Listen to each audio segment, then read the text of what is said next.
All right. So, and that's the other thing I checked. Well, let me finish talking about CERN really quick. This call for artists at CERN really concerned me because I believe what they're after is the imagination. Because you have to understand that because we are the only entities who can create, who can pull pure potential down from the morphogenic field and through our imaginations and then materialize things on this plane, that makes us very desirable as well. Our ability to do that, our unique ability to do that, is something that I think is coveted. Right. Coveted for sure. Right. Even by artificial intelligence, or maybe most especially by artificial intelligence. Right. But what we have here is honestly the hologram that we make, if you want to put it that way, and that is the organic hologram, and AI produces an inorganic hologram. We have artificial intelligence, yes we do, but we have authentic intelligence, and that's us. Right. Right? Right. Okay, so entities that are after that ability that we have and nobody else has are always trying to figure out how to harness it. So for CERN, or duplicate it, right? Well, yes, and those are dead things. Those are in unlivened creations, are not human creations, right? Like computers and like cloning and like, the silent forests and transhumanism and things like that. The GPSs. I mean, I had a professor when I was learning to teach who used to say, look, you have to remember that every machine out there is a dim replica of a human capacity. We have the capacity already. But if we put this replica in front of us, we forget we have the capacity. The capacity never gets exercised, so it atrophies, and we think we can't, and it can. It's not the case. It's just not the case. Our memories and our minds and our heart minds outpace any computer that's operating out there. Right. But we don't believe that. We don't believe that anymore. We have to really start understanding how powerful our imagination is. So if the Super Hadron Collider in Geneva, which is sitting right now near this magnificent bundle of ley lines, starts calling for artists, I get a little weirded out. What exactly are they going to do to those artists? What's happening there? They still are not going to be able. The imagination resides in a place where they can't even see it. They don't have the capacity to lock onto that frequency anyway. So not only can they not find it, but they can't duplicate it. And so far they haven't been able to make us do it for them, pretty much. Well, other than supporting the matrix that's used to control us. That's the inorganic hologram and the artificial intelligence, for sure. Which is very important to them because that creates the food. Yes, it does. You mean the negative energy and all that? Yep, yeah, absolutely. We are trapped in that sort of. We create it, if we believe it, to eat it. Yeah, that's basically what's going on. But it doesn't have to be that way. Right. And my goal, my quest right now is to reverse engineer the trance that we're in, which you've just described. And the best way to do that is by taking the pieces apart and looking at each piece. And those pieces, for us, they try so desperately to go back together. Right. And because we're so used to that. Once you understand that stuff, then you know where you are, then you can navigate to where you want to go. Yeah, you can. Or you can at the very least disengage from their agenda. All right? Which is a really big deal. So one of the ways I've started to do that, I came across the Fae. This is information that came out of Germany to begin with, and I knew I had the seed race. I just had to write it down and put it together. And Maria Wheatley helped me. She donated like the last third of the book to talk about sacred water and sacred spaces and Is she based in the U.S.? No, she's in Avebury. She's one of the guardians of Avebury. Okay. She's the daughter of Dennis Wheatley. Do you know that name? No. He was apparently an extremely famous writer of the occult. I have to admit I had not heard of him, but I say Dennis Wheatley and a lot of people go, oh my God! So he must have been, I don't know. Anyway, his daughter's fantastic, and she and I are doing a lot of things together. She's a master dowser. She's one of the guardians of Avebury, and she is one of the I don't count Sylvia Ivanova because I think Sylvia is something else altogether, but Maria is probably the only woman working professionally on sacred spaces and megaliths the way she does it. Oh, the way she but she and Sylvia are coming together in ways, you know. Anyway, so she donated her time for the last part of the book, so that's in there. But the Grand Illusion, the whole piece of it is too difficult for us to infiltrate anymore, to see, because it's so encompassing, really has us, you know. And I believe the best and maybe even the only way to start to take it all apart is to identify pieces of it, you know. Social engineering, that's a big piece of it, but that's pretty all-encompassing too. The Fae, that's a piece of it. The history, that's a piece of it.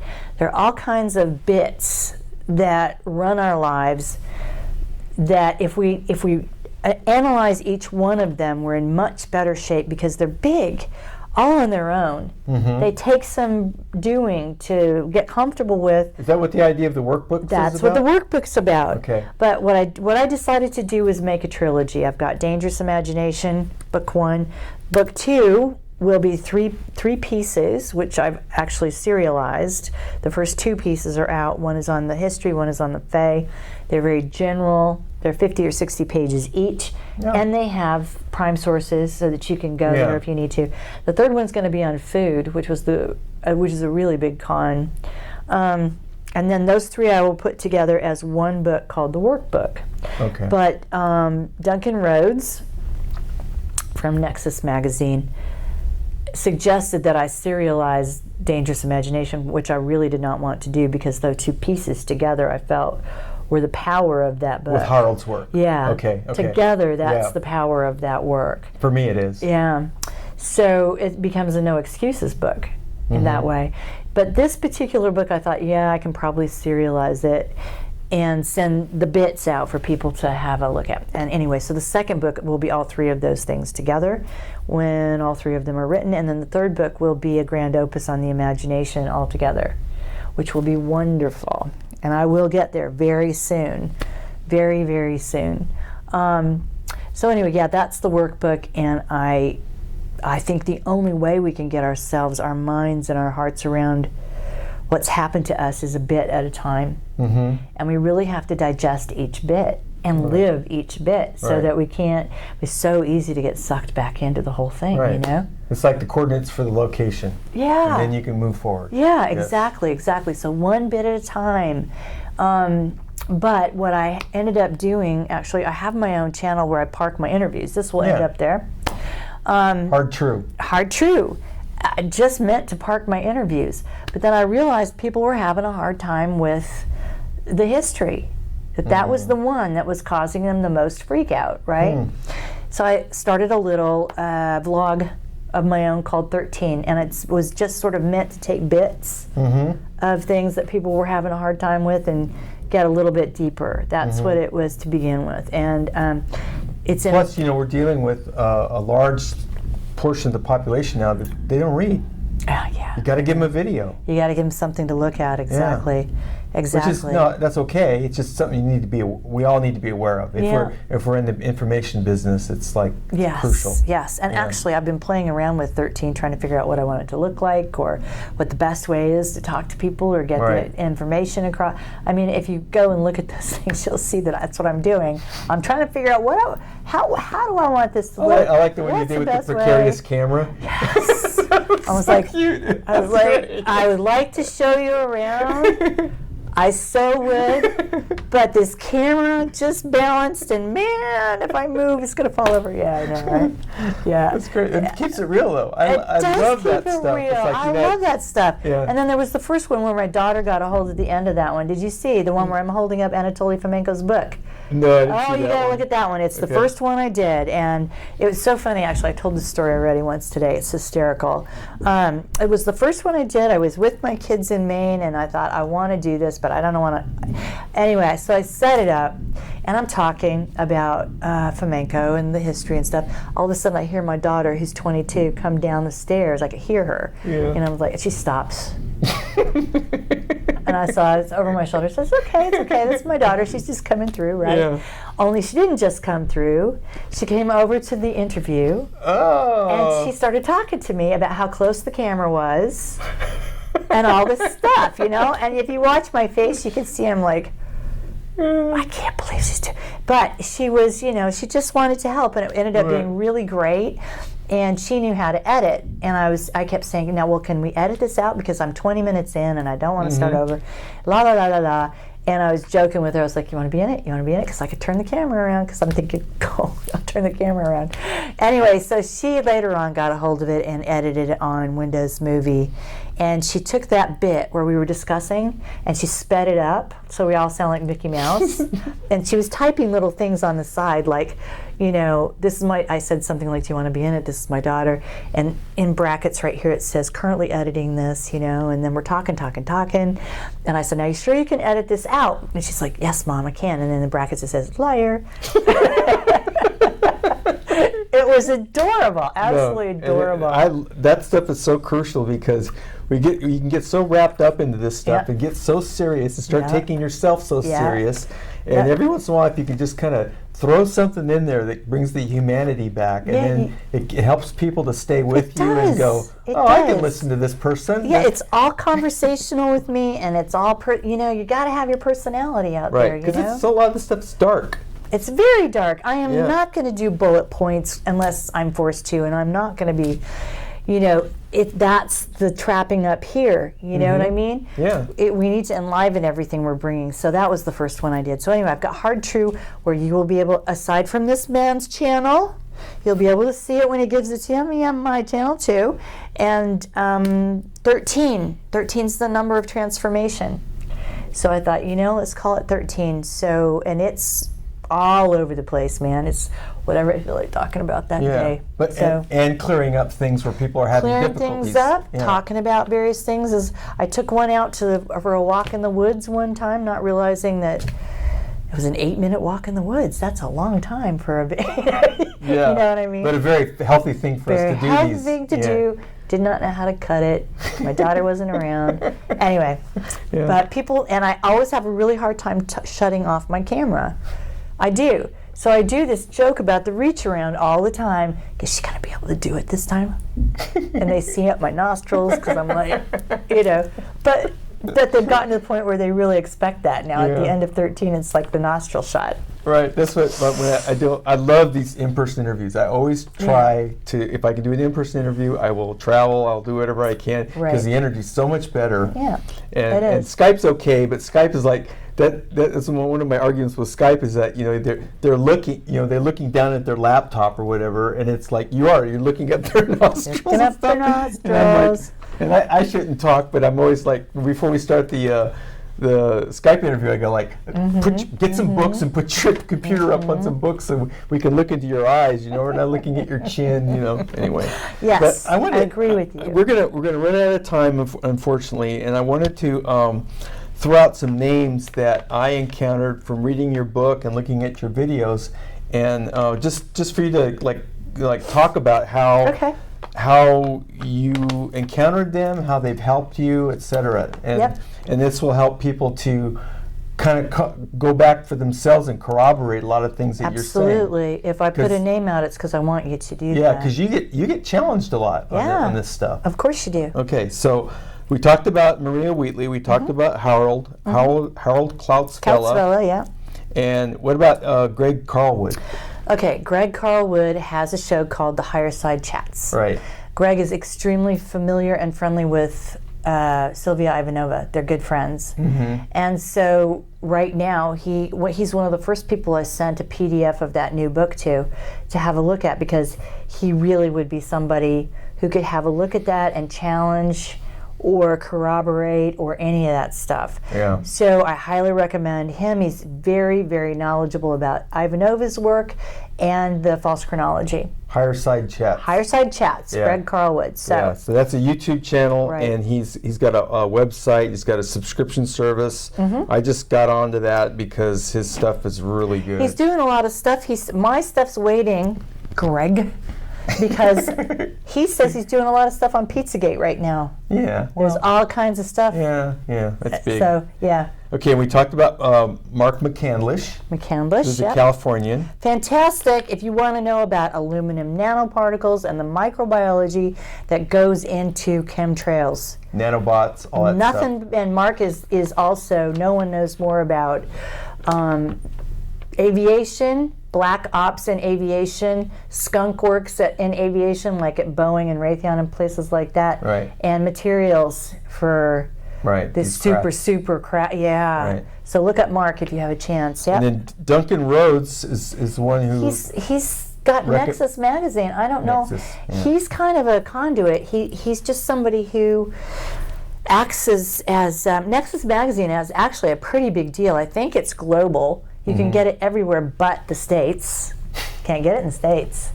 Nope. They don't want us to know anything in the States, trust me. How about Miles Johnson? Oh, Miles. Yeah. Well, Miles, I hate to say anything negative about anybody, all right? Yeah. But I will tell you that Miles is an interesting character, a bit inscrutable. I have my theories. Most of us have our theories. We were very unimpressed by the way he has been, and seems to continue to be using Max Spear's death, the sensationalist stuff around that. He's working with Christine Hart, who also, together it seems that they're more interested in reconnecting with the mass media than anything else.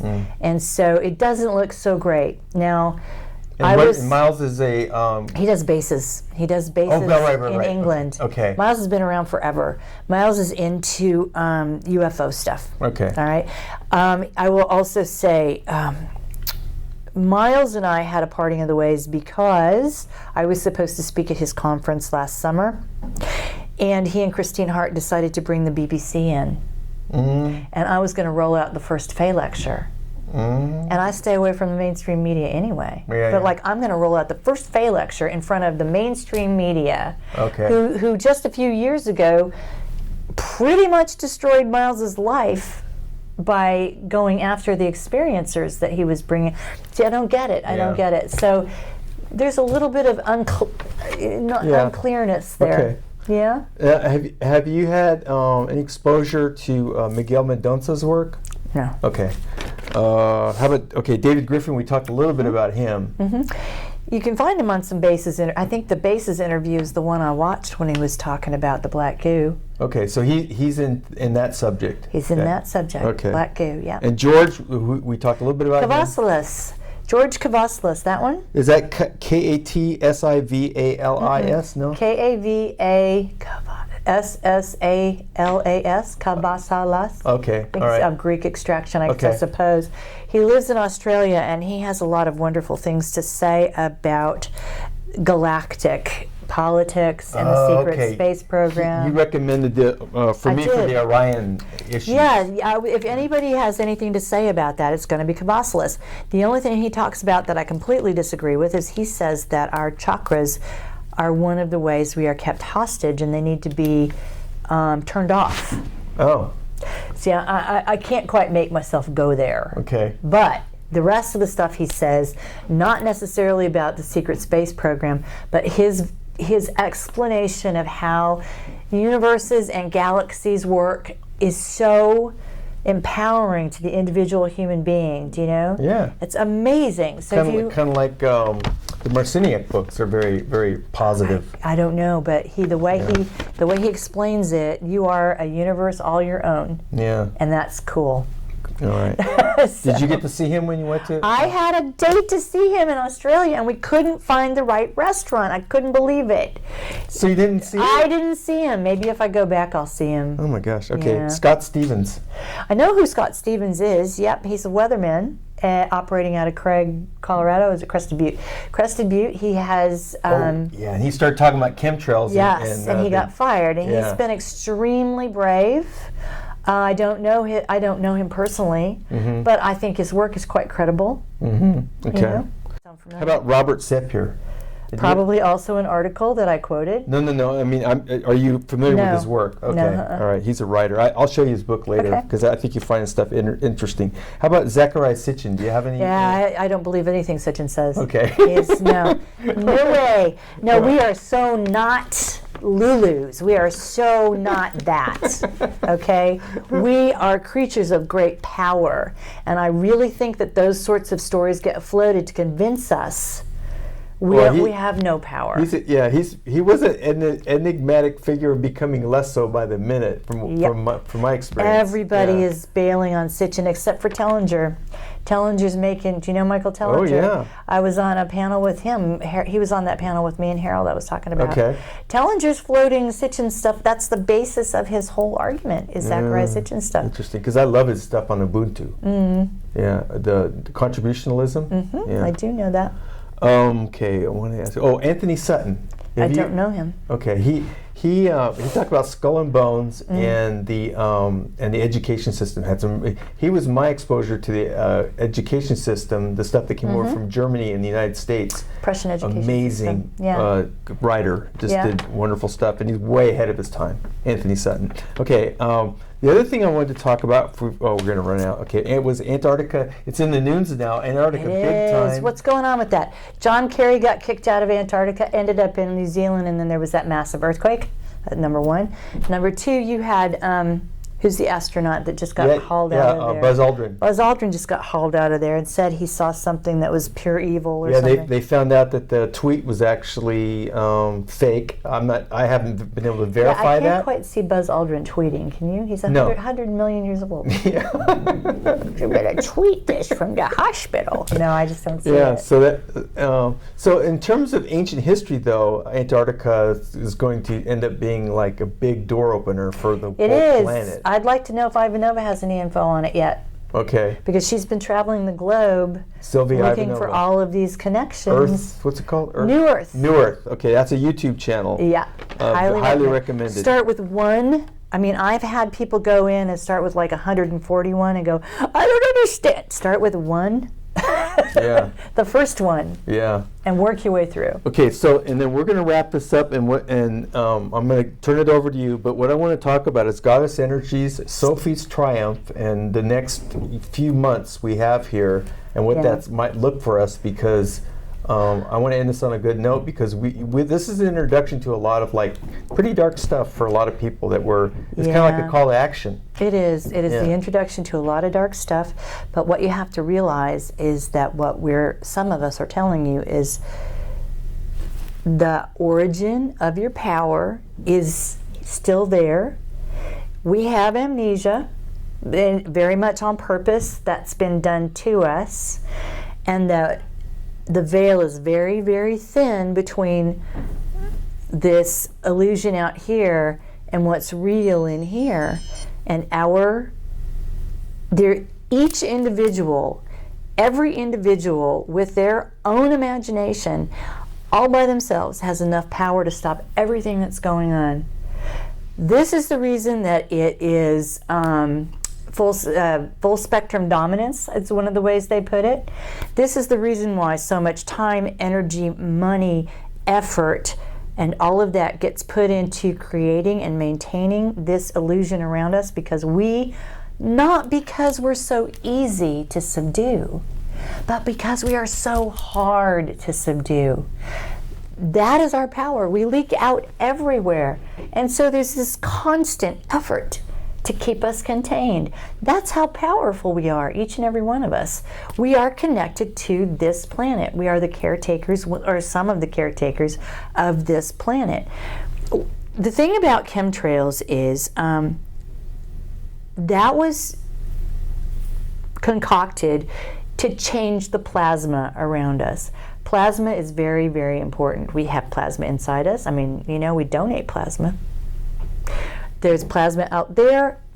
Water is actually a plasma. In changing that, That plasma, that water, is how we are sort of all one with the planet. It's all the same energy. It's all the same electromagnetic energy, whether it's the piezoelectric effect in the saline in our bodies, or it's the water underneath us, or it's the sky out there. Changing the plasma is job one. It gets between us and the sun. It gets between us and the seed. It gets between us and the earth. Trying to get between us and Sophia has been the whole point. Right. The indigenous populations were destroyed because they sang to the planet and they droned to the planet. And that is how frequency, that is how we communicate with each other, with internally, externally, and certainly with the planet. Right. That's why that was another very, very important thing, to get people to stop singing, talking, drumming, making music, get rid of the indigenous populations. I will tell you, one of the most hopeful things there is, even if it was used by the government in the end, which it was, is the pipeline situation in North Dakota. Transformative. Very transformative. The minute the Hopis showed up, I got chills. I was like, there they are. The Hopis are here. The Aztecs came. A whole nother interview. Everybody came, right? I mean, that was so important. That's the Fae. The Fae are back, the Fae are back, the Fae are back. You know what I mean? Congratulations. Yes. Thank you so much. Thank you for having me. Yes, and we'll do it again. I know we will. Thanks. Yep. Bye, everyone. Bye.